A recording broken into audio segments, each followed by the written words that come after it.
तुम्ही पण त्यापैकीच आहात का की ज्यांना केक खायला तर खूप आवडतो, पण मैदा असल्यामुळे ते खाऊ नाही शकत किंवा त्यांना जमत नाही. म्हणून आज आपण बनवणार आहोत 100% होल व्हीट केक, तोही कुकरमध्ये विदाऊट ओव्हन. त्यासाठी काय करायचं आहे, सगळं आपलं प्रिपरेशन होईपर्यंत ना कुकर प्रीहीट व्हायला मंद आचेवरती ठेवून द्यायचं. त्यासाठी कुकरची रिंग आणि विसल दोन्ही काढून घ्यायचं आहे. ज्यामध्ये आपण केक बेक करणार आहोत ना, त्या भांड्याला आपण पहिले तेल लावून घ्यायचं आहे, पीठ लावून घ्यायचं आहे, एक्स्ट्रा पीठ काढून घ्यायचं आहे आणि हे ग्रीस केलेला आपला टीन रेडी करून आपण साईडला ठेवायचा. आता आहे मेन गोष्ट. त्यासाठी काय करायचं आहे, कंडेन्स मिल्क घ्यायचं. इथे मी 200 ग्रॅम कंडेन्स मिल्क घेतलं आहे. त्यामध्ये रूम टेम्परेचरवरचं बटर टाकलं आहे. बटरऐवजी तुम्ही तेलही टाकू शकता. मग टाकायचं आहे 1 चमचा बेकिंग पावडर आणि अर्धा चमचा बेकिंग सोडा.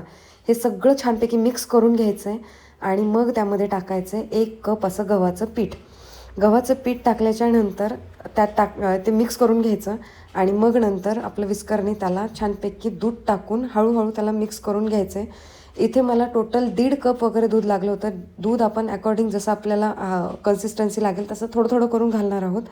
तर इथे मी तुम्हाला त्याला कंटिन्यू मिक्स करायचं. जर तुमच्याकडे हे हँड ब्लेंडर मिक्सर नसेल तर तुम्ही विस्करनी करू शकता. त्यावेळेस फक्त तुम्हाला तुमचं मसल पॉवर यूज करायला लागणार आहे, कारण भरपूर मिक्स करावं लागणार आहे त्याला.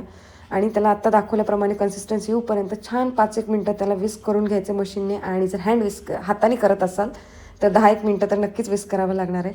इथे मग नंतर टाकायचे टूटी फ्रुटीला पण आपण गव्हाचं पीठ लावून घेणार आहोत, कोट करून घेणार आहोत आणि मग वरून त्याला टूटी फ्रुटी टाकायचे, हळुवारपणे मिक्स करायचे. टूटी फ्रुटीला पीठ का लावायचं, कारण नाही जर लावलं तर टूटी फ्रुटी ही केकच्या पूर्ण तळाशी जाऊन बसते. सेंटरला आपण जेव्हा कट करतो तर स्लाईसच्या मध्ये येत नाही.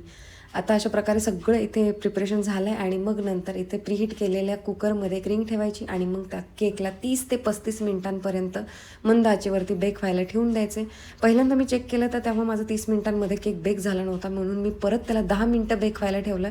तर अशा प्रकारे मला टोटल इथे 40 मिनटं केक बेक होण्यासाठी लागले. आणि बाय द वे एक सांगायचं राहिलं, केकमध्ये येलो मी फूड कलर टाकला आहे. तो टोटल ऑप्शनल आहे, असेल तर घाला, नसेल तर नाही टाकलं तरीही चालेल. आणि मग केक कम्प्लिटली थंड झाल्याच्या नंतरच त्याला कट करायचा आहे, नाही तर तो नाईफला चिकटतो आणि व्यवस्थित स्लाईसही होत नाहीत. आता या केकमधली एक प्रो टिप सांगते तुम्हाला.